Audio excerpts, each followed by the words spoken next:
then and get moving here. Well, first of all, good morning. Just a minute. I've got to get something off of my screen. Got it. Okay, now we're ready to go.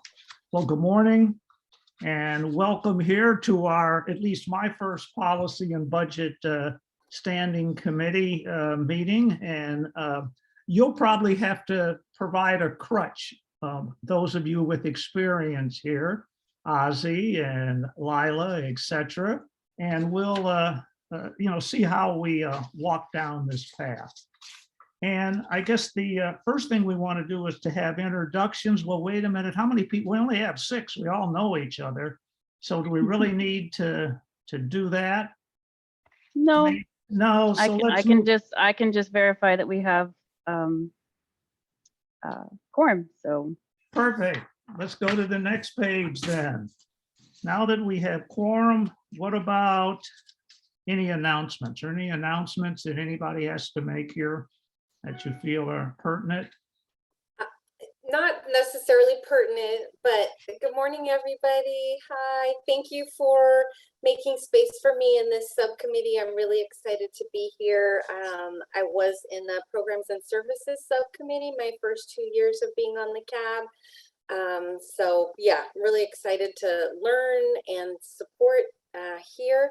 And just a reminder that Rubicon Programs is hiring, like many places are, and I am looking for an impact coach, which is our case manager. So if folks know of anybody who's interested in social services, please send them my way. That's it. Thank you. Okay, thank you very much, Lila. Any other announcements? Ozzy, do you want to introduce the squirrel behind you or something of that nature, or do we want to move on without that? So, okay, I guess we'll move on. This is my furry friend, my keepsake keeps me focused this morning. Okay, good. So and maybe I'm looking for a name if you might, want to contribute to that, finding a nice name for him. Okay, all right, good. All right, then, can we move to the next item, which would be public comment? Is there any public comment? That'll be difficult since we really don't have people for the public unless you consider Monique, Nicole, and Patrice the public, but whatever. I think this would be even for you guys if there was something that Yeah. wasn't on the agenda that a member wanted to discuss or bring up. I believe it's for you guys as well. Yeah, anything Lila or Ozzy that you would like to discuss? Okay, good. Can we move then to item 3? Boy, this is a cakewalk so far. Item 3, approval of the minutes from the November 19th of 2021 of the CAB Policy and Budget Subcommittee. Maybe you could take maybe 2 minutes each. Well, maybe this is a long one because if you go through it, maybe you need 3 minutes. Hopefully you've had a chance to look at it, and we'll be in a position to have a motion once you've had the opportunity to review the minutes.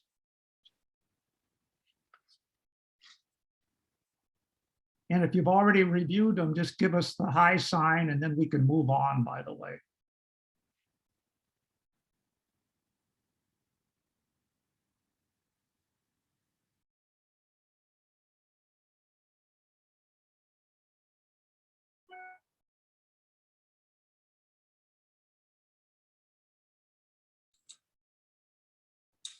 I would like to make a motion that for the approval of the Policy and Budget Subcommittee meetings minutes for Friday, November the 19th, 2021. Is there a second? I can second that if that's allowable. I think it is. I wasn't in the meeting, but they looked good to me from where I was reading. Thank you very much. We've had a motion. We've had a second. Is there any discussion by the board first? No discussion by the board. Is there any public comment? Without public comment, let's then move towards A vote, would you please call the roll, Nicole? Crawford, Aye. Ozzy, Aye. Lila, I, motion passes unanimously. Thank you. Thank you. Before we move on, we want to welcome Dawn. Dawn, thank you for joining us. Love the picture there. And it's always good to have somebody else from the outside listening in and hopefully providing some input. Thanks for having me. Thank you for joining us. Okay, let's move to item number 4, please. We're going to discuss the subcommittee member roles and duties. And let me make 1 or 2 brief comments before we go down that path. Okay, CAB guidelines have established the chair's position. And next, and as a result, we don't really have to vote or do anything of that nature. Our next step then takes us to appointing a vice chair who would stand in effect for the chair if the chair is not available, and a recorder who simply provides bullet points for our meetings. Let me stress, 1 time, bullet points, 2 times, 3 times, bullet points. You don't need to write a dissertation. We're just looking for bullet points to report out for the standing committee, and we're done. And excuse me, I had an opportunity to do some bullet points for the OCEC meeting that we had, and I swear to God, it only took me maybe 10 minutes. So just to let you know, and I think Lila, you've been in that boat before, and Ozzy, this isn't nuclear science we're talking about here. So, okay, after those comments that I've made, any comments from Ozzy, you're the senior member here, or from Lila before we have a discussion of who can fill those various roles? Okay, any discussion or giving us input from the public or anybody else on the call? Would you like to share your comments? All right, prior to sharing, prior to there not being any comments to share, can somebody step up to be the vice chair? It would be helpful. Ozzy or Lila. I'll step up. Okay, good. Good. Okay, that's done.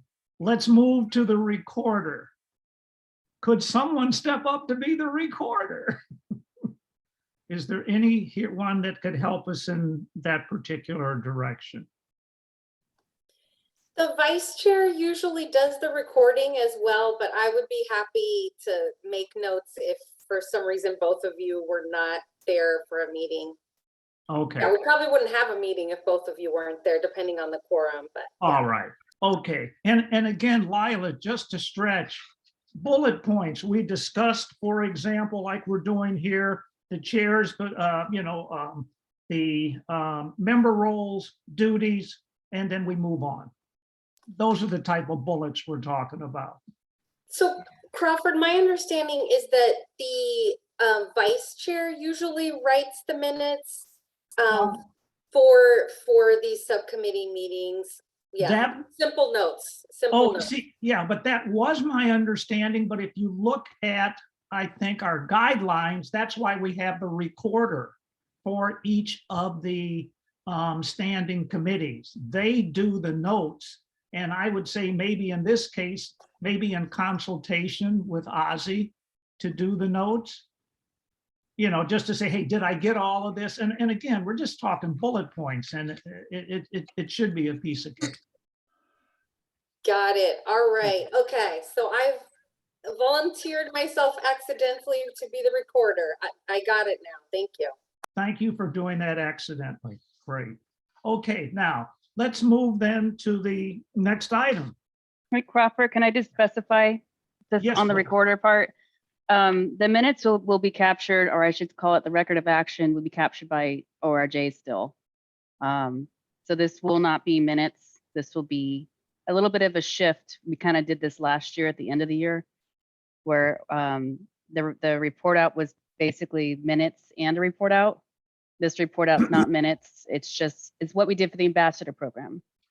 Just the bullet points of kind of what things were discussed or any action you're taking to the full body. But on our end, we'll be doing the record of action, what is also called minutes on our end. So just wanted to specify that. And I can provide you the same template that I provided Crawford for outreach, which is just the external report out. So we can do that. Thank you. Thank you. Oh, I don't know by if the that way, helps alleviate some of the concerns there. excellent. Well, again, thank you, Ozzy, and thank you, Lila, and we're ready to move forward then. The next item number 5 on our agenda is to review and update the work plan for 2022. You can go to attachment 2 and page 8, where you will see our work plan. There it is. And maybe the best way is to start with each of the key action steps and determine if they're still appropriate. And possibly Ozzy, if you would be kind enough to maybe just share, you were, I think, intimately involved in this last year. I know Lila is new, I'm new. Do you have any suggestions as to what our possible approach should be with this? I'm sorry, Crawford, I Yes. don't mean to interrupt, but Oh, I'm go ahead. recognizing this is the work plan for programs and services. This is policy and budget, right? Yeah. Oh, wait a minute. Yeah. Oh, Yeah, so we'll need to pull that one up. Sorry, okay. guys. I got policy and budget in front of me here. Thank you. Yeah, sorry about that. Was that wrong in the agenda packet, or is we just have the wrong agenda packet up? let me Let me check. Yeah, no, just for your information, I got my copy from the agenda packet. There it is. No, I think we have the wrong agenda packet up. So yeah. But Oh, there we go. There we go. Okay, You have to go to page 8. there we go. so I'm sorry, we might have to back up. If we had the wrong agenda packet up, then you guys voted on the programs and services record minutes, not the policy and budget one. Oh, Unless you review, yeah, why don't we go back? We should probably just. probably need to go back. Our apologies for that, guys. I actually had the policy and budget subcommittee minutes. I had printed it off. Yeah, and so did I. And I had reviewed the policy and budget subcommittee meeting notes from the agenda that was sent out. Okay, so if you guys are fine with maintaining your vote, considering you did review the policy and budget minutes, even though they weren't on the screen, we can then move forward. Okay. Thank you, Patrice, for Yeah. noticing that. Okay.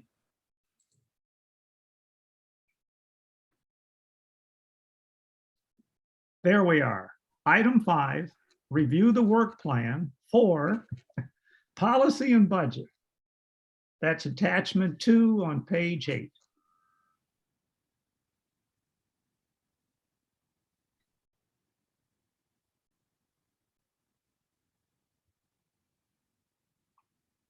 There we go. Now let's double check policy and budget. There we go. All right.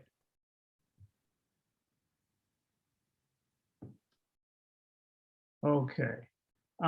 It may make it easier if Ozzy and Lila, if you don't have a lot of background, if you don't need to keep your speakers on mute. And then for our discussion, it may make it a little easier rather than going in and out. But again, that's your choice, however you want to do it. Have a lot of background noise. Okay, understand. Any comments on the previous key action steps and any recommended changes or different interpretations, etc., or additions for policy and budget. And why don't we start with the first item here? Conduct research for focusing on the evaluation of AB 109 impact on racial and gender disparities throughout the criminal justice system, and present findings to CAB to support policy statement or CAB stance on racial justice issues. And I don't know how that was approached last year. And I'm not so sure, I did talk to Jonte, and he said that he would like to see maybe more concentration on policy, and maybe that comes under this purview. I'm not quite sure, but just reading that first point, it says on focusing on the evaluation on racial and gender disparities. So Crawford, can I Yes. help and provide some context as well? Yes. So the one thing, or actually two things that typically come out of policy and budget subcommittee every year compared to the other subcommittees is your policy recommendations, and you guys take the lead in helping to shape the budget proposals for or budget recommendations for CAB for the community programs year to year. So those are two items that historically have been the primary work of policy and budget, or at least the primary products that come out of this subcommittee. I think maybe the best way to go through this work plan is revisit, and maybe Ozzy, this is where you can help as well, revisit the goals that were set here. So if you see goal 1 is to continue advocating for racial gender equity in the criminal justice system. Goal 2 is to develop FY 22-23 CAB budget, which you guys did. So you would theoretically be doing the same thing for the next year. And then goal, oh, that was it, those two goals. So, anyway, so this is an opportunity for you guys to really think about, okay, how do you want to shape some of the policy work for CAB in this coming year, and whether or not these specific goals, obviously goal 2 will continue to stick with this body, but maybe goal 1, you guys want to revisit that. Is that something you want to prioritize this year? Or if there were other things that have come up over the course of the last year, whether it's in regards to the your recommendations this past year that you guys helped to shape, or if it's just some other topic areas or issues that you really want that may have come out of the other subcommittees, like I'm thinking about the restorative justice element from programs and services, or housing that came out of programs and services. Crawford, I know that mental health is a major topic for you. How do you shape then the policy or policy changes or recommendations, if you will, around that? Is that something that would be of interest to you? So just wanted to kind of give you sort of the pool, right, of topics or issue areas that you all can pull from. Of course, you're not limited to that. That might want to help shape your work for this year. I hope that helped. That does. Lila, any comments from you after that? Yeah, so when I read this, prior to our meeting, the first question for me was around the policy recommendations. I see that there are key action steps identified for advocating for racial and gender equity in the criminal justice system in Contra Costa County. And I'm excited and I'm interested in those 3 areas. And I wonder if we can also add, a timeline there about when we'll be finalizing the policy recommendations and providing those, to the greater body. So if we could have an additional point there that, you know, spells out, and maybe the goal, yeah, maybe goal 1 is, you know, doing the recommendations, and these 3 points stay in there, as well as, you know, completing the policy recommendations. And let me know, ORJ and other folks, if I am off, if that's something that Crawford does on his own, or if it's something that comes out of this subcommittee.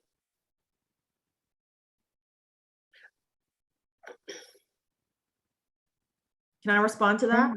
Oh, yes. Okay, no, actually, I think that's a great idea. I don't think this body has had a chance, and correct me if I'm wrong, Ozzy. I'm not sure if this committee has had an opportunity to really track the progress of policy recommendations that were made previously.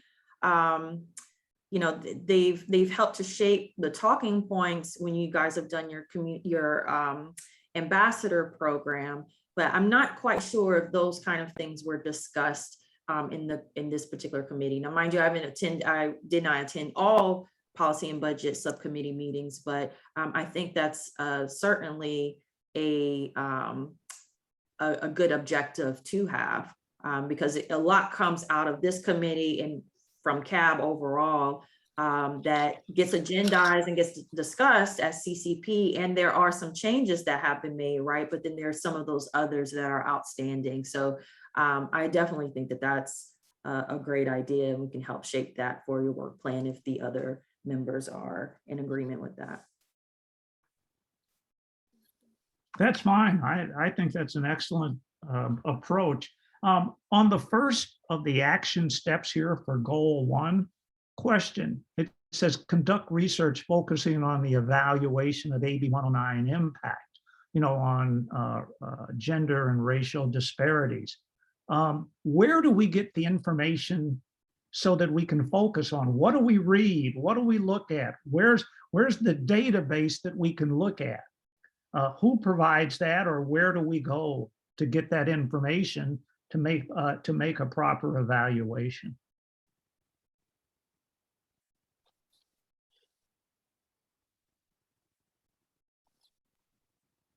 Yeah, that's a great question.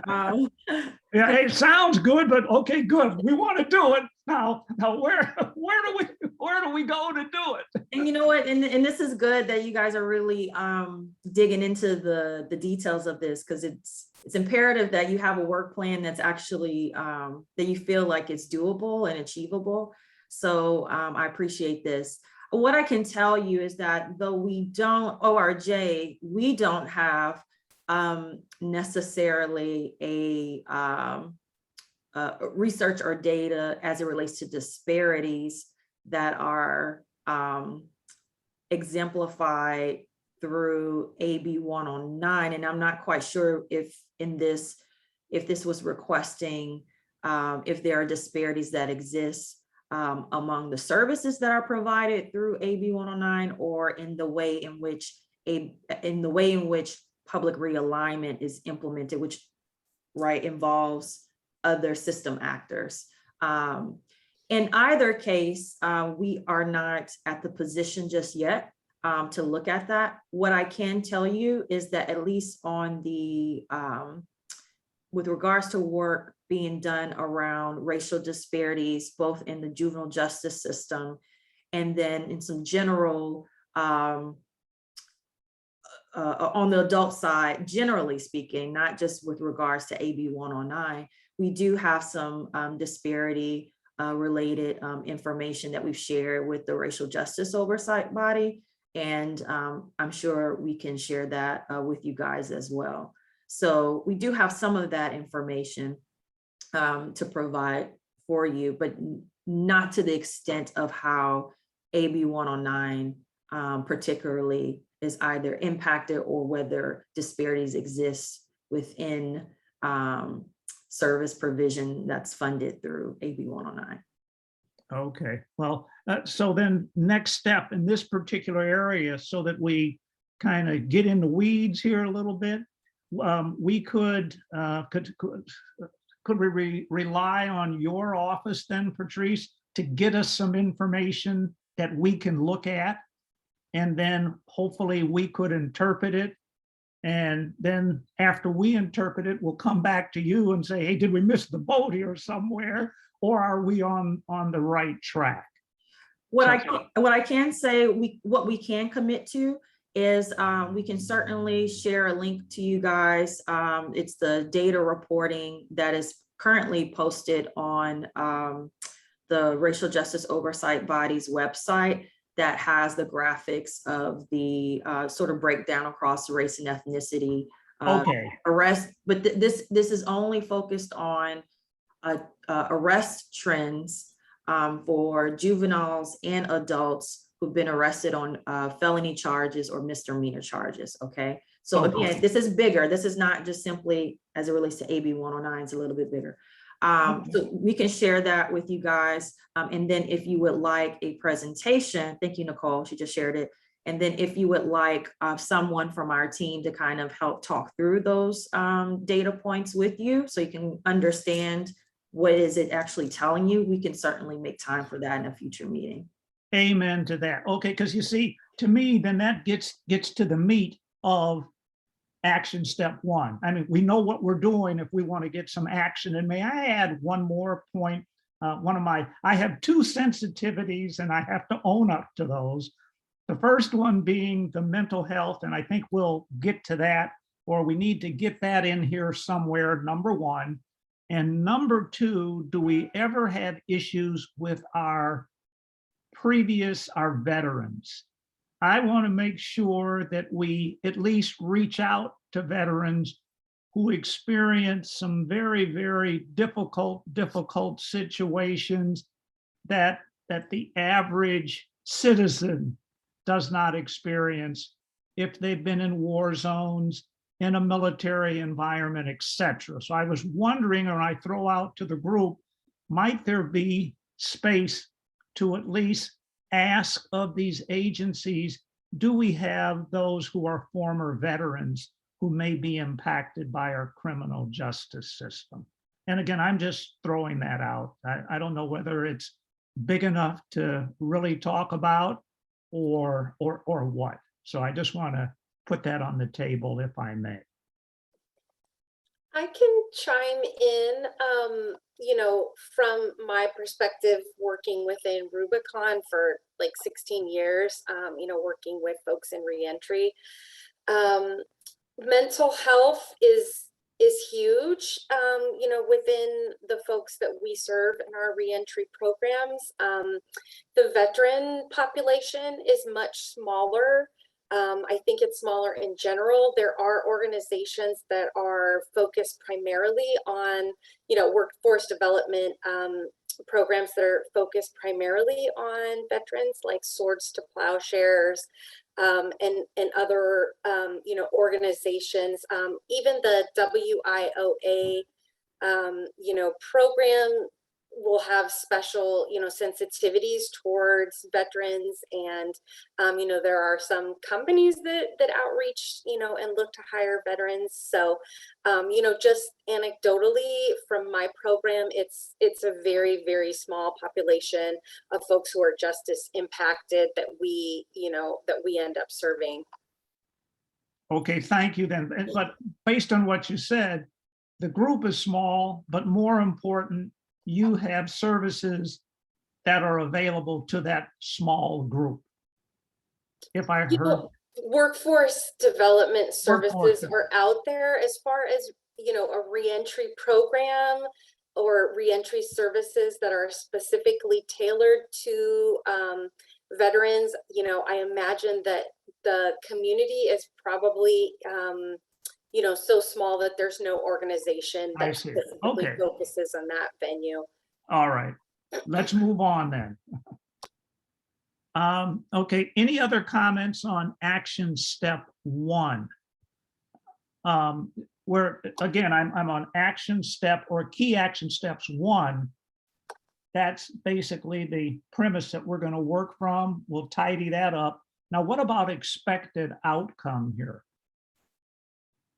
Any? So I had a couple more questions. I like that you're headed towards the expected outcome. Okay, so are we just on the first key action step right now, or are we speaking to the whole document? Oh, no, I'm doing it one by one, because let's go through the whole document, let's nail it, that we'll have something, and then we can go back and take a look at it. So, Got it. Okay, got it. Thank you. yeah, so action step, why don't we refer to 1A, B, and C, or our 3 bullet points, and then expected outcomes. Now, when we did A under key action steps, let's move over to expected outcome. You know, I do have kind of a broader question that does relate to 1A and to all the other bullet points. I'm just curious, moving forward in the meetings, how we'll balance, you know, working towards producing this budget and then also working towards, you know, researching the, you know, the 3 different items that are here, and you know, and the recommendations coming up. I'm just curious if Ozzy or someone from ORJ could talk a little bit about how both gets accomplished in the meetings in this subcommittee. Well, Ozzy, if you like, I can take the budget piece if you want to take the racial equity elements. In terms of developing the budget side of things, that's I want to say, and Nicole, correct me if I'm wrong, I think we actually helped to provide a timeline for you guys that really, that kind of gave you a breakdown of what to expect, kind of like working backwards.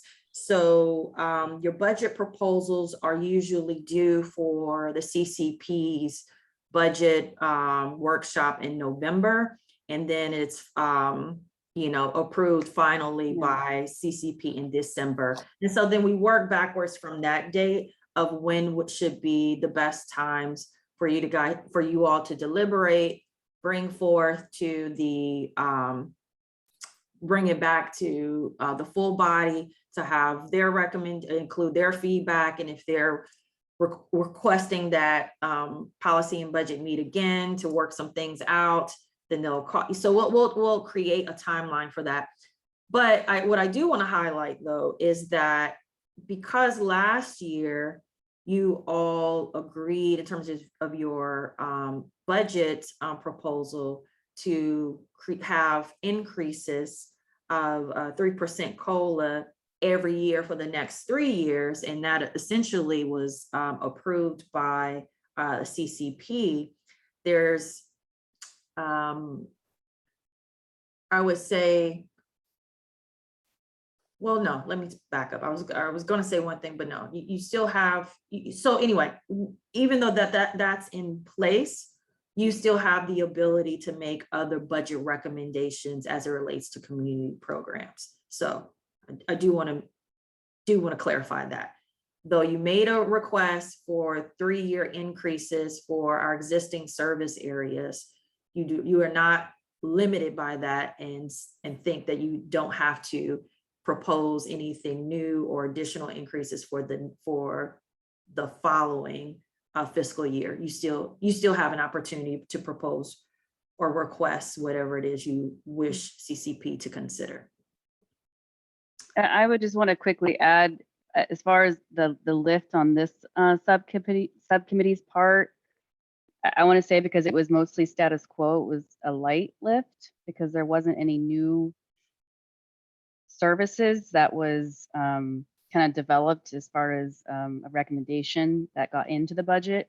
Mm-hmm. But this year, if there is some an effort made to, and I kind of go back to Jill Ray's comment in the general meeting when we were when Crawford had brought up mental health, that there needs to be some kind of research or data to kind of back up that request. If there's a monetary value to it, that there'll be work to be done ahead of time before we get to that October. So depending on where you guys kind of land on your focus, there'll be a different type of timeline, at least from my perspective, because I haven't seen CAB it just in my year that I've been here, do something new that wasn't status quo. So there'll just be some making account for that, right? So that you guys have conversations and figure out what you need to do to prove that we need this service and that this is what we want to implement and this is what the money that we need to fund that, right? So it's just going to be a different a timeline that we're going to have to work out together. I just wanted to hopefully answer your question, Lila, as far as how you balance that out. I feel like some of the new work that might happen is going to come kind of out of goal 1, but it's going to influence, you know, the budget in goal 2. Hope that Thank you. provides That's some clarity. helpful. Yeah. I was kind of caught on the timeline piece and, you know, just kind of wondering, you know, how these timelines overlap. And so it sounds like it's a fairly dynamic process that we may be, you know, updating throughout the year. And maybe somebody could help me out.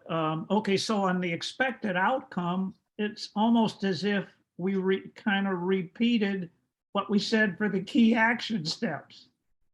If I'm, you know, I understand the action steps for item number 1 on racial and gender disparities, but didn't we turn around and say the same thing for the expected outcome? No, one leads to the other. So the key action step here is saying to conduct the research. And then once the research is done, the expected outcome is to see, based on that, where are the actual, where does the disparity lie within the justice system, that maybe CAB can then formulate some policy around to help address that. So one leads to the other. I see. Okay. All right. And then Ozzy, I want to kind of step back a little bit and allow you an opportunity to speak on some of this stuff too. Sure. Well, thank you. You know, last year was a very enlightening year for me. And one of the things that I stepped up to the plate for was to be a listening ear and gathering research, specifically around particular groups that are included in the racial and gender disparities, but also creating a language that we can articulate what it is that we're looking for. Because besides the gender and racial disparities, we're also now thinking about mental health, we're thinking about veterans, and I would like to chime in with disabilities. And so my primary focus is to find where these gaps are and how many of these individuals and these groups are being served through AB 109. And how do we track that service with the different CBOs and the different agencies that are being funded through AB 109, and whether or not these populations are receiving the proper service, but also whether or not our CBOs are a part of the articulation that we're looking for. For example, there's some CBOs that are providing housing for reentry populations. So suppose a reentry person has a disability, a physical disability. Do they have adequate facilities, adequate services within their organization to accommodate them? For example, do they have a ramp for a wheelchair? Do they have special listening devices or whatever? But what I'm trying to articulate is the data that I would like to see, and the reasons why I signed up is to see how these monies are being dispersed and whether these specific populations are included in that, and how do we form verbiage where we can request to have these allocations and money pots where we can see that on the data that these various agencies are submitting. For example, Centerforce, we serviced so many individuals, so many veterans. We serviced so many Asian Americans or African Americans or whatever, but wanting to see that across in actual real time.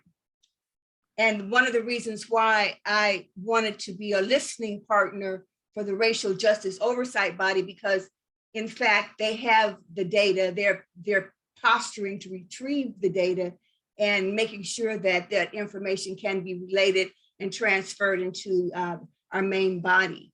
And that's one of the things that I would like to participate in. And also with, I see on item, we have a January through March.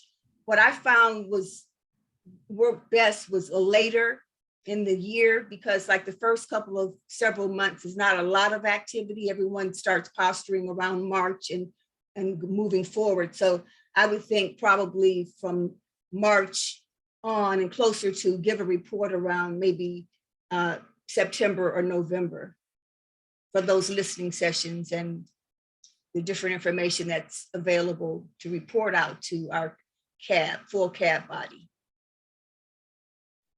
I hope I didn't confuse anyone. No, that's fine. No, actually, what I feel is that you gave greater clarity. So Mhm. what I'm sensing is that maybe a refinement of the action step here, or really of the goal overall, and then the action step itself. Because what I'm hearing you say is that you would like for there to be a better reporting, or reporting just in general, of the demographics of those who are being served by or through AB 109 funded services, and to also identify what are the subpopulations, because the reentry population is big, right?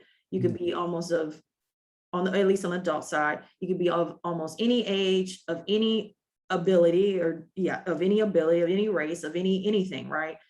And so we want to sort of break down and see who are the, who in fact is the reentry population, as we're calling them, right? And so that is something that can definitely be done. And I'm also hearing you say, and to what degree, given their category, if you will, and I'm using that word loosely, okay? But given their category, then how are the services either accommodating, or to what degree is the quality of the service that's taking into recognition those particular populations. And ultimately, the good thing about that is, you know, in our RFPs for the community programs, we highlight the importance of cultural competency, right? Being competent in and also being trauma informed. So having some sensitivity to the uniqueness of the population, wanting that to come through the services, but there's no way of us kind of quantifying that if we actually aren't reporting on who in fact are the demographics within those who are being served. So you definitely offer some clarity there. And I'm hoping what I said back was what you were saying. So you can correct me if I didn't listen well, but that is, at least that's what I was hearing from you. Absolutely. And thank you for, you know, as an artist, when you're a vocalist, you have to develop your chops. And I'm still developing my chops for CAB and the Policy and Budget Subcommittee. I'm gonna get there though, trust me. Well, I'm learning too about the importance of active listening, because you might be hearing what someone's saying, and but your articulation of what you heard has to, at the very least, reach the essence of what they were saying, or what they were trying to get to. So we're both kind of practicing on each other. Sorry, gang. Thank you, fearless leader. Thank you. Oh, And I will, you know, add my name to that list of folks who's learning for sure. And, you know, learning how the different subcommittees of the CAB work together in harmony, and even, you know, the different subcommittees of the CCP. One thought that came up while Ozzy, you were speaking, was the QUAC committee, and I have never been to one of the QUAC meetings, but I'm wondering if anyone from this space has been to that meeting where, you know, feedback is given and processes are developed on data that is captured Is that, am I understanding the purpose of the quack meetings and where they fit correctly? Question, what is quack? So it's the Quality Assurance Committee. So, so with CCP, so CCP only has two subcommittees, QUAC and CAB. And QUAC is a membership of the chair of the CCP, which is Chief Issa Eamon Kraus, and our behavioral health representative, which is the director of our behavioral health division, Suzanne Travano, and then a member, also a member of CAB, which I believe was typically CAB chair, but it can also be CAB appointee. And I think this past year it was Nicole Green. She sat on as the member there. And then, so usually the things that have come up, or at least I'll say in this last QUAC meeting, ORJ actually spoke to our updates on the RFP process, because as you all know, we are adopting a much more data-driven approach when it comes to proposals that are developed in order for that provider to sort of prove, if you will, that they are not only able and capable of delivering the service, but give us a better sense of what the outcomes would be for those individuals who are receiving those services. So we've made that shift.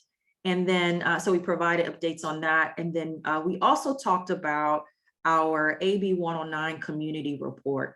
So typically, or I would say just some background for you guys, probably since fiscal year 13-14, I want to say, the county has produced a annual report of AB 109 in terms of the services that are being offered and what's happening with the AB 109 population specifically. Once ORJ was created in 2016 and Denise was hired on as a research and evaluation manager, so that may have been 17, 18. The reports, which would have typically been done by a consulting group called RDA, was then taken in-house with ORJ. And so now ORJ are the producers of those reports. And those reports have been very not easy to read for the community. And so because of that, ORJ took it into another direction and decided to create a community report. So those reports are now much more easily digestible in terms of the information, the data that's reported on. It also has a lot of infographics, so that way the community has an opportunity to really understand what is public realignment, how is it happening, what are the services that are being rendered, and who's accessing them. So at this last QUAC meeting, we talked about the report and recognized that we're at a little over 10 years of public realignment, and there's never really been a sort of a study, if you will, of how AB 109 has made an impact in the community over the course of several years. All of these reports have been shared on an annual basis.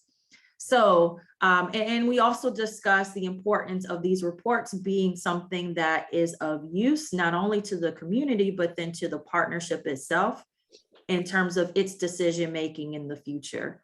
So QUAC gave ORJ the direction to establish, or at least to create an outline of what a potential 5-year or 10-year report on AB 109 and Contra Costa would look like. So at our next QUAC meeting, we will bring that back to share a couple of options in terms of the direction we might want to go in. Now, mind you, the data, we could tell you up front, the data quality is not that great. So that will be a limiting factor in what we will actually be able to report. And so we will take that into account when we develop the outlines of what a 5-year or 10-year report will look like.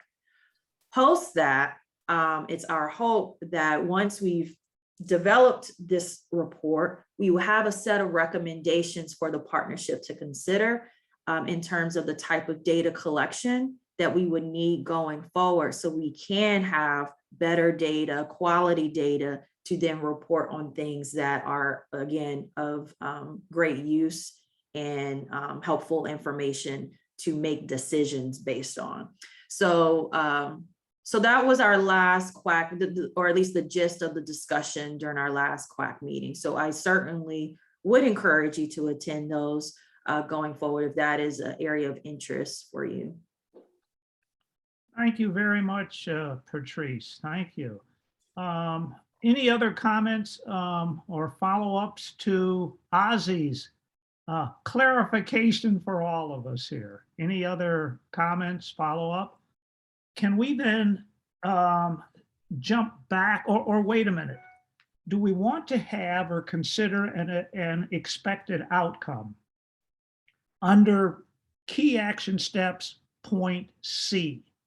Ozzy, where Ozzy's name currently is. Do we want to have any expected outcomes there?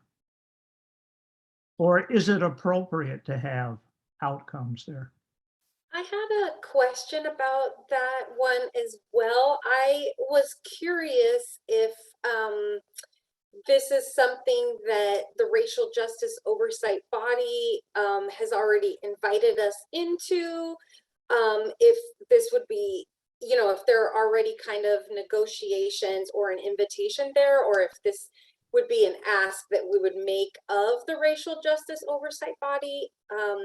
Ozzy, I think you know a lot more about those meetings in that space. I haven't been to one of those meetings, but I have, heard that they, have processes and partners identified, and I'm just curious if it's like an open table that they're still building, and what our level of involvement with that Racial Justice Oversight Body might look like.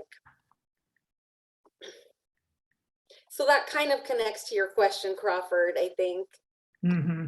Well, again, I just wanted to see, what's our landscape here? If we want an outcome, fine. If not, then that's okay too. I guess I'm trying to figure out, okay, here's what we want to do, or we said what we wanted to do under the goal, then this is how we're going to do it under the action step. And then as a result of the action step, this is the expected outcome.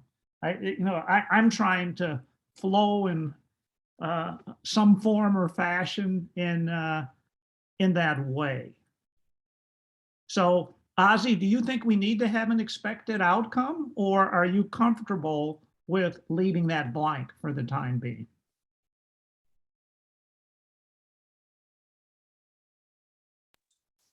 Well, I think the outcome would probably be around some types of policy that we would want to enact, what it is that we might need to see, and formulating some type of, as I said earlier, how to include specific verbiage into the gathering of this information and what they should gather and why, and making it, for example, when I was going to the meeting, there's a lot of different areas that are discussed and there are areas that aren't discussed, but I think that we should be able to make some type of recommendations for inclusion of the things that we want to see in the data gathering. And I think maybe the policy and budget could probably come up with some type of inclusive language that we might want to present to that oversight body by going to the planning sessions and gathering that information and seeing how they're progressing and how current the information is and whether or not we can interject some different categories. Okay, so Ozzy, then maybe our outcome is the outcome is to make a recommendation to RJOB? Is that what we're looking for? We're looking to make a recommendation to them, a policy recommendation? Is that the outcome? Or am I going too far with that? Yeah, I don't think you can make a policy recommendation to RJOB, but I think what I'm hearing Ozzy say is at least to be at the table to help to ensure that they are looking at certain populations if they're not doing so already. I will say this, so RJOB has 3 different subcommittees that meet on a regular. There's the data subcommittee, which I serve on as a proxy to the chief. And then there's the community engagement and funding committee, which largely does the planning or leads the planning on the data listening sessions. And then there is the diversion subcommittee. Both a member of the community engagement and funding subcommittee and a member of the data subcommittee actually led a community forum or a data forum just this past week. So one did happen, and they did allude to the fact that they are wanting to plan more in the future. So I would say that maybe a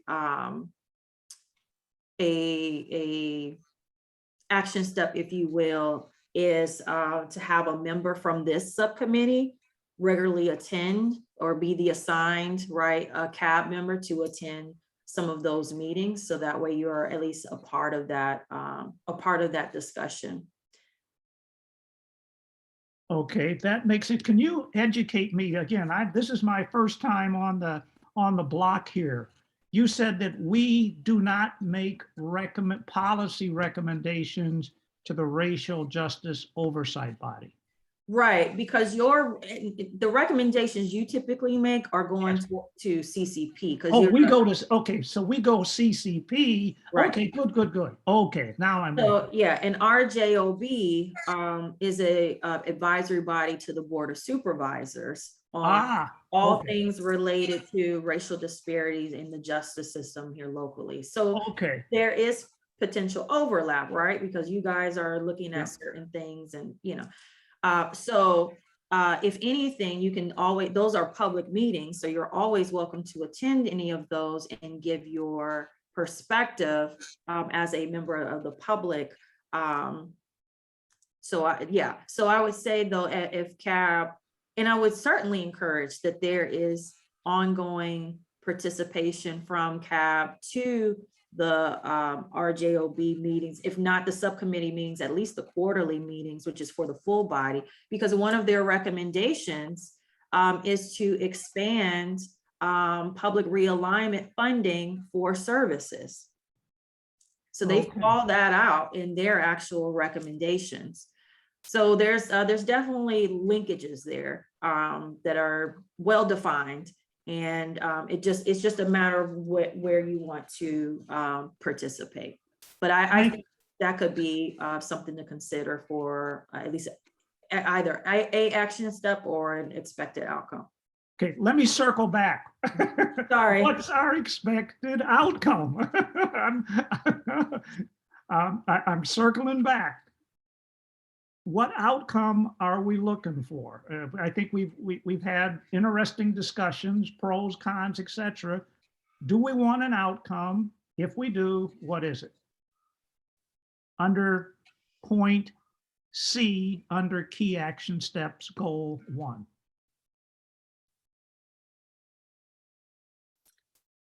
Ozzy, I'm looking to you, since you're still listed as the responsible, person, and you lifted that up as an area of your interest, when you were talking about the prior year's experience. So what do you think about, what would you feel comfortable with listing as an expected outcome for that?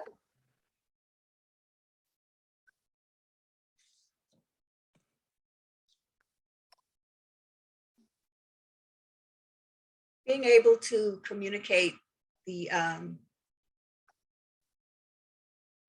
planning and being able to report back to CAB exactly what's going on within the racial justice oversight body and the data that's being collected and keeping it Okay, informed and all right. providing a report out.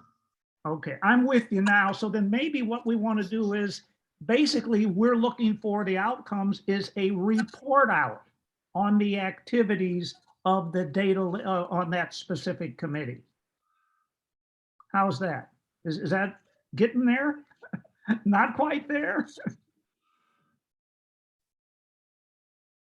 So, well, You're asking me to make a commitment to make that report. no, no, not you to make the commitment. We're just looking for an outcome. You got to remember there are what, 12 of us on this board. So therefore, let's see if we can get 1/12 of the work that has to be distributed. So maybe we list that as an outcome, and maybe that happens to be person X on the board that we request, or that he or she volunteers to be our report out person. And then they give information or they work closely with you, Ozzy, so that we kind of, bring this thing into a circle so everybody's participating. So just a thought. And, what is it? We've got about 25 minutes left. Can we go to point, pardon me, is there anything else on that point number 3 here? Goal 1, key action steps, item C. Can we maybe move on and come back to that later? When I say later, maybe in another meeting after we kind of get our thoughts organized. Oh, yes, Lila. Sounds good. Are we making notes to make changes to this as we go along? It sounds like we've had a number of suggestions about, how to change and where to update. And I just want to understand the process for capturing any updates that we're coming up with today. I am trying my best to make notes, but don't rely on me. If I could ask, I'm taking notes, and we do have, we are recording now. Okay. But if there are, so what I can do after this meeting is I could take this document and make changes, but through track changes, so you can see what's been redlined and what's been changed. And we Perfect. could add that as your next as an attachment to your agenda for your next meeting, so you can review to be sure that I captured I captured what you all are wanting updates to. And in the meantime, any notes that you're taking, please send those to me so I can be doubly sure Okay. I'm capturing what you're saying. Thank you. I am good with 1C, that whole line. I did want to call out that 1B. I don't know if that was addressed. You're welcome to move on to goal 2, but I don't know. No. We haven't done 1B. Okay. I just want to make sure that. Yeah. Okay. Okay, good. Thank you, Nicole. That's why I said, hey, watch our clock here. Can we go back to 1B? Thank you, Nicole. I said you stir the drink here, Nicole. So that brings us back to 1B, where we said what we're going to do here. Are we looking for an outcome, or do we leave it blank? And I have kind of an associated question. Where do we add into these key action steps disabilities and mental health? Or is it appropriate for them to be somewhere in here? And I'll throw the hand grenade out there and let somebody else dance around it here. How's that? Okay, why don't we start with first? Is there an expected outcome for 1B?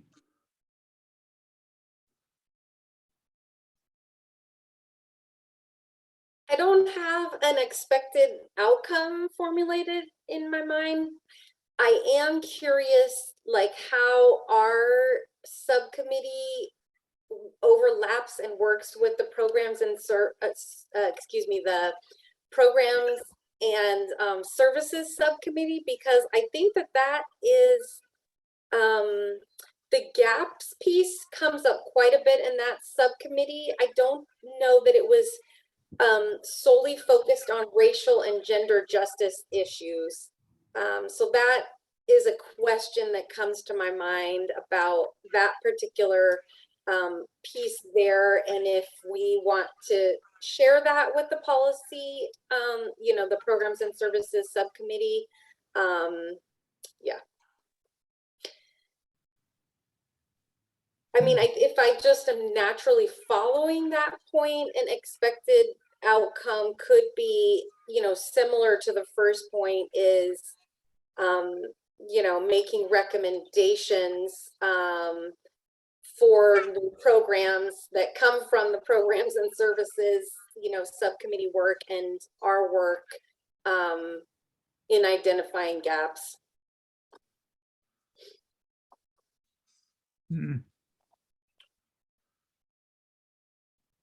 You know what's kind of throwing me? We have identify as a key action step in item B, but yet identify becomes an expected outcome in 1A. And maybe it's the word identify that's throwing me, but I'm trying to figure out what's our outcome then.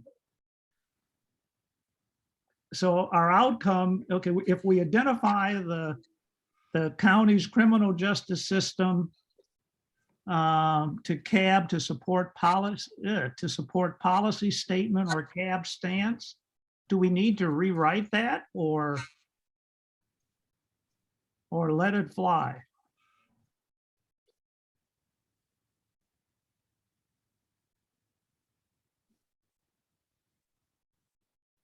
I'm okay with letting it fly. I mean, I Okay. see what you're saying, that, yeah, in one space it's an outcome, in another space it's an action step. Yeah, or maybe that's just wording. I'm sorry, whatever. No, I think it's an important point. It seems to me like the expected outcome would be either to make recommendations or to not make recommendations.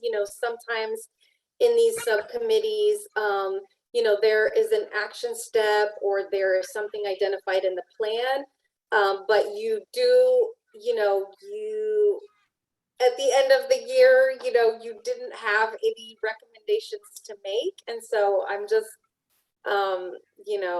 I hope that we will have recommendations, but sometimes the process to identify gaps produces recommendations, and sometimes it's a process that seems to go on from year to year. I think I heard Nicole, speak to that earlier, that things are often in development. So maybe we could be, audacious and say the expected outcome is, in collaboration with Programs and Services Subcommittee, to make recommendations for new programs and services focused on racial and gender justice issues. Sounds good to me. Why don't we put it in it? See, at least it's a starting point and food for thought for our next session. Because when we get to our next session, we may not like it, so then we take it out. Lila, can you repeat that again? I can repeat it, and I'm still thinking if I agree. And Ozzy, please jump in here if you want, to add something. So yeah, okay. So my question is, okay. So we're looking for recommendations to make for programs in collaboration with the Programs and Services Subcommittee. That's the first part. And then the second part is that those new program recommendations, support racial and gender equity.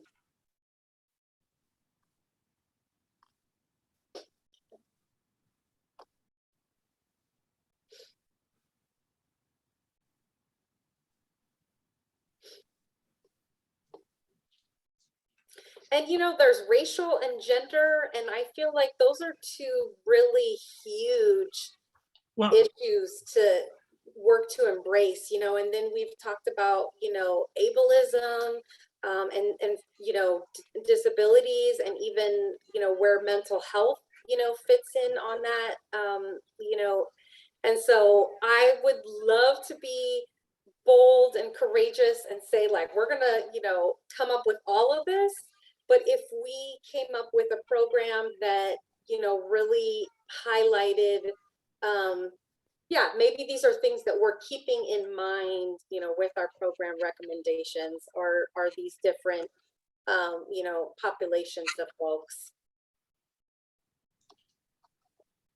Thank you for articulating that, Lila. yeah, You know, one consideration is to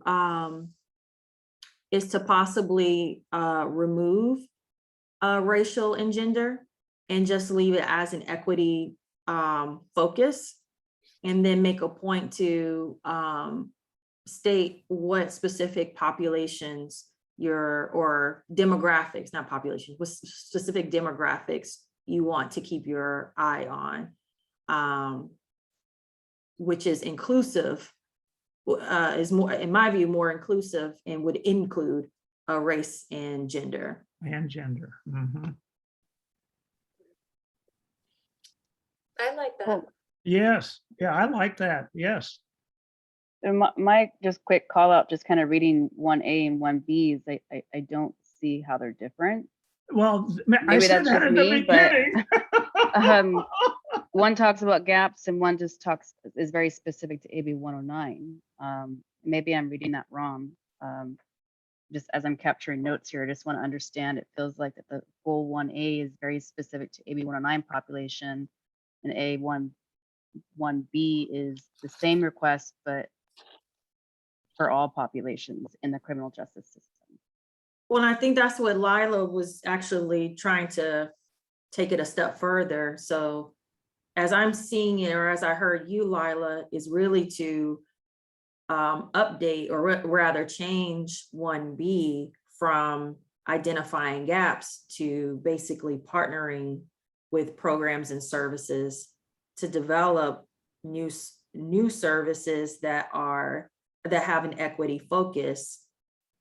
In my view, that's in answer to the refinement that's going to take place in 1A. Did I get that right? I was thinking that we were still talking about the expected outcome for. Oh, I see. Okay. For 1B, but Yes. I am fine, whatever's easiest is my thought with documents, because yeah, whatever makes the most sense and is the easiest, I guess. Yeah.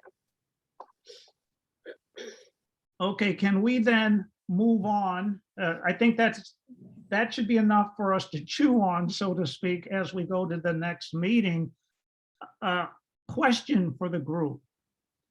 Where do we recognize in one of these action steps or a separate action step, do we need to make a comment on mental health and disabilities? Is that a separate bullet? Or is that included with our other key action steps?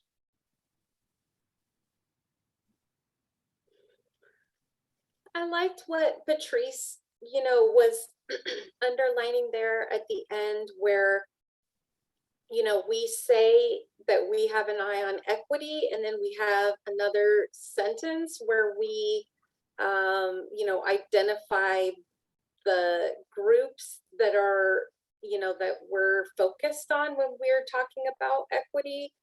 And,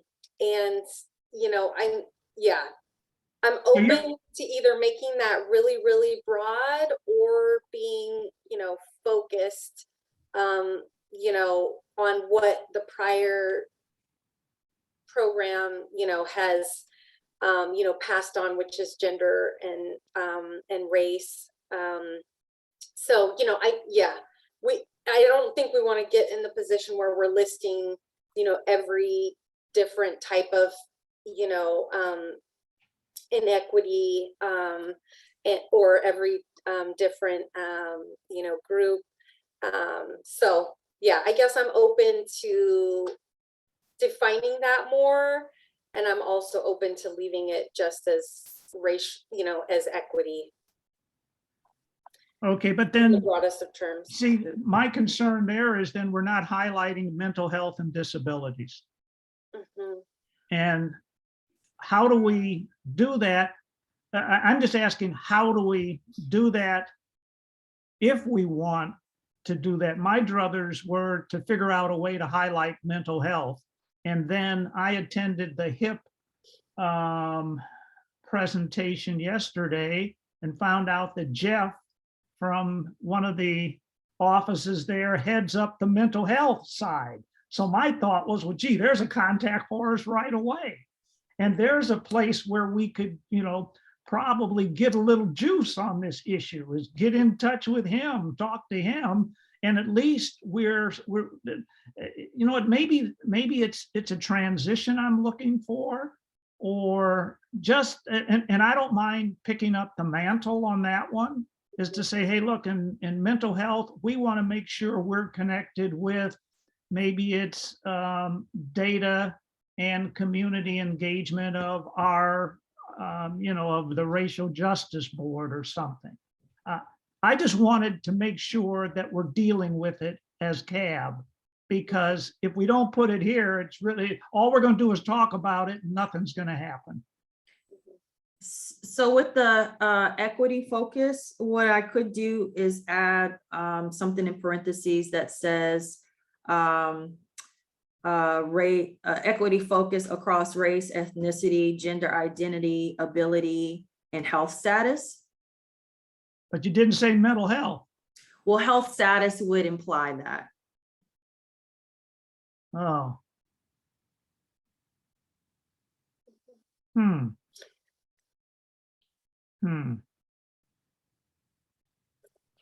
Do you want to say mental health status? I'm with Patrice, trying to think of the language. I think mental health is super huge and important to lift up.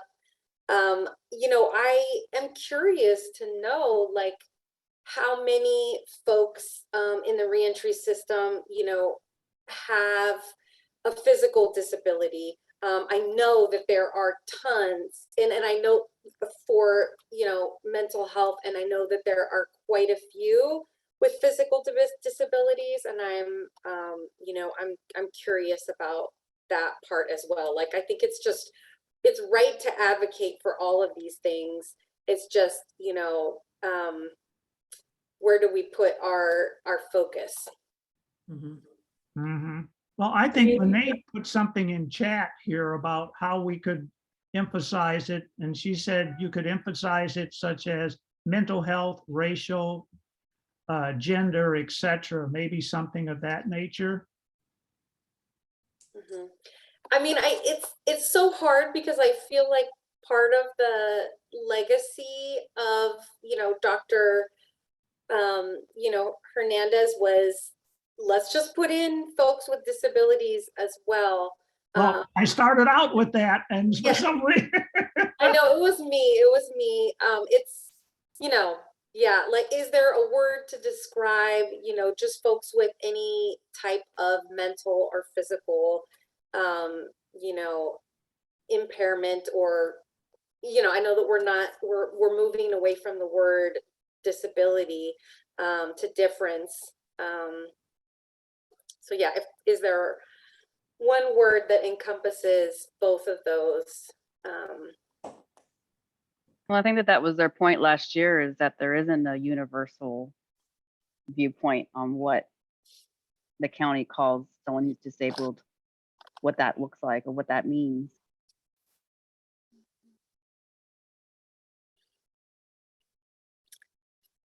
Maybe we can just go with what Patrice, stated earlier, adding in folks of differing abilities and,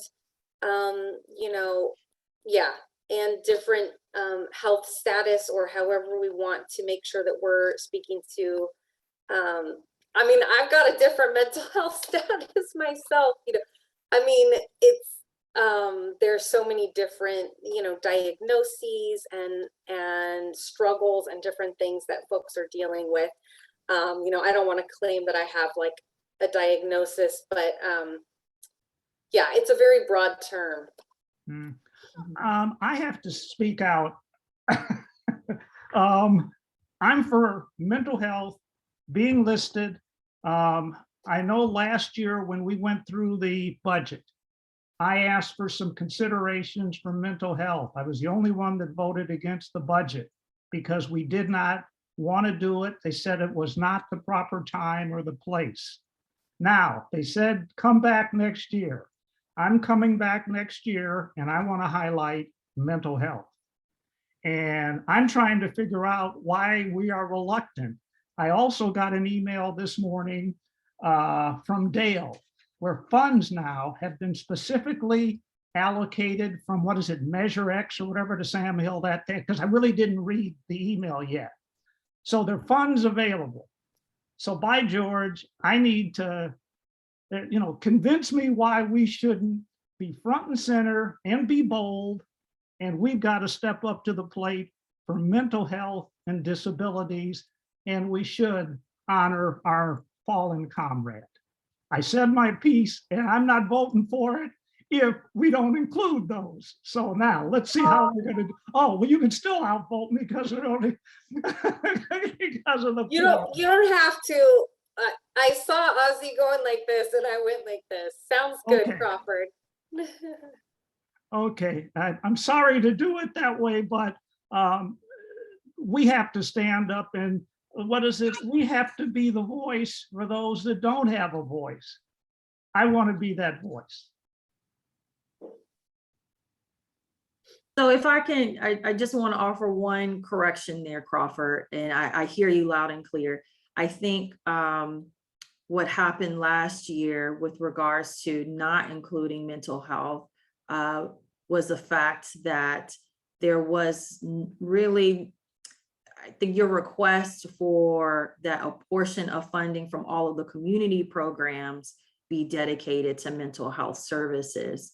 Yes. And that the way in which that would be applied would cause some difficulty in terms of program operations for those specific programs.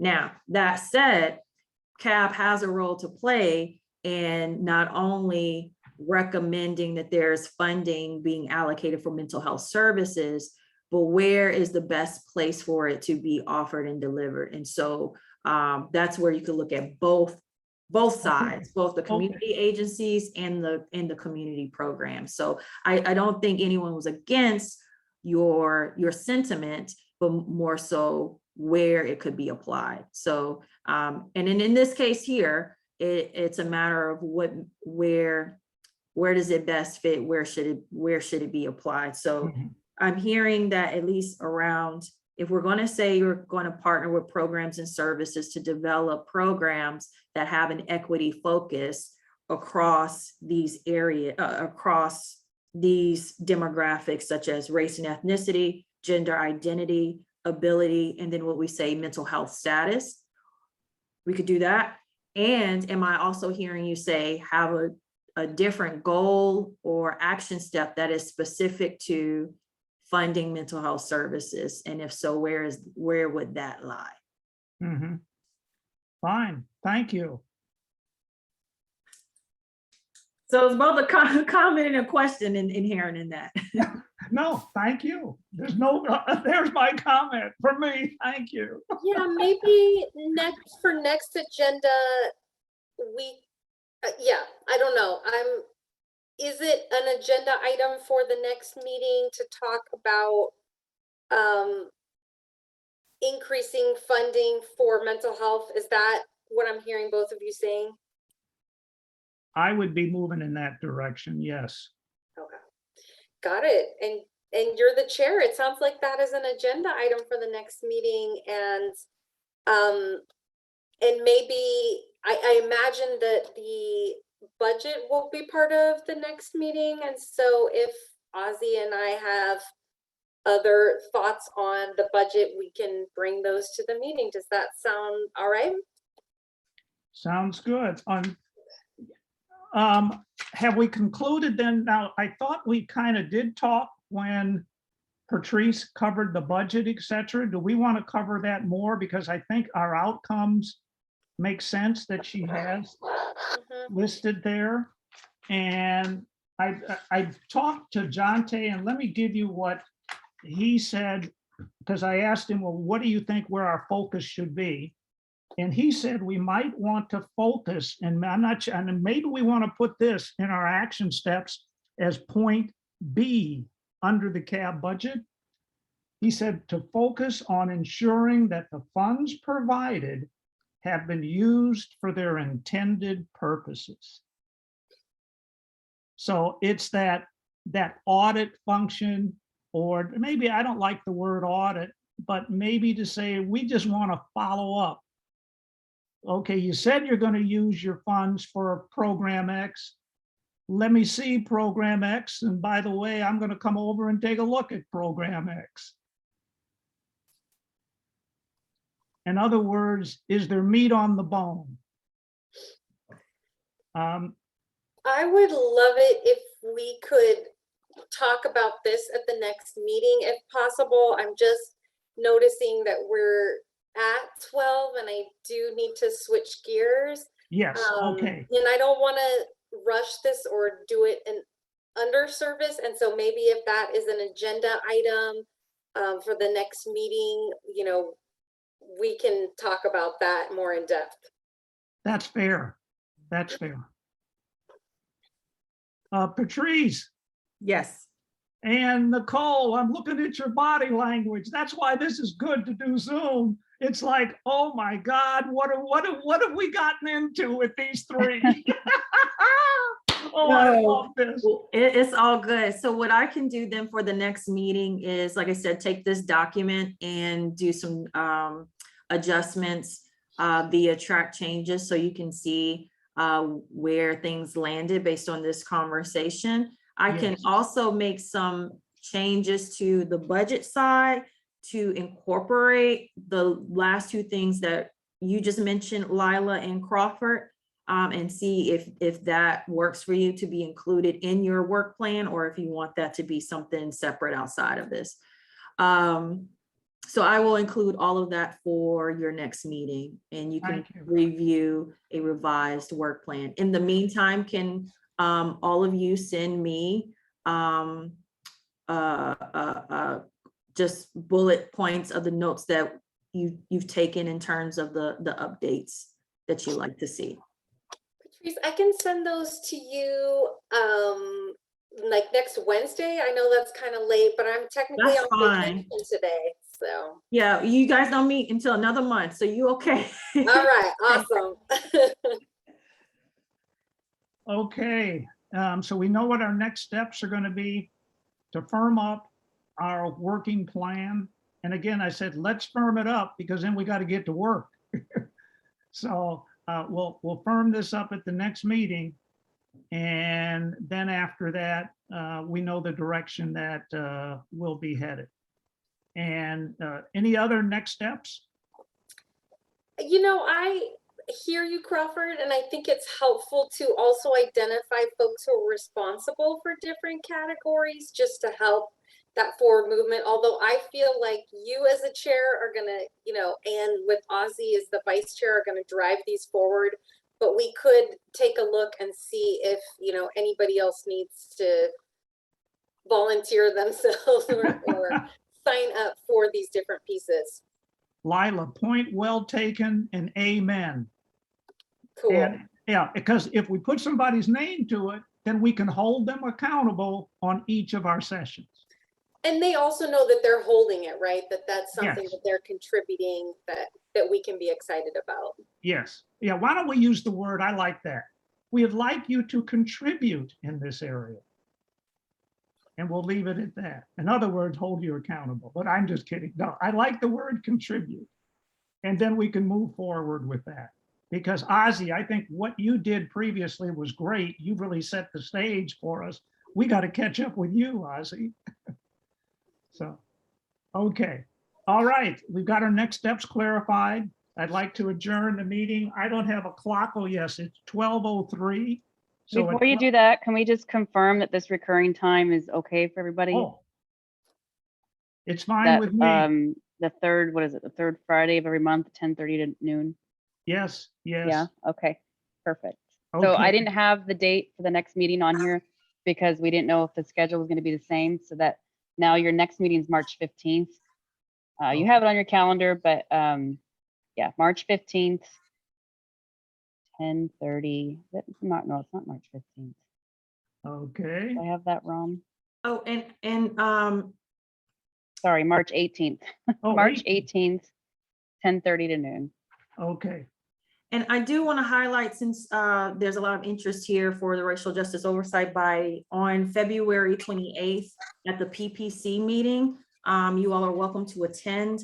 That will be a presentation on RJOB's work from the previous year will be shared during that meeting. So I invite you to attend.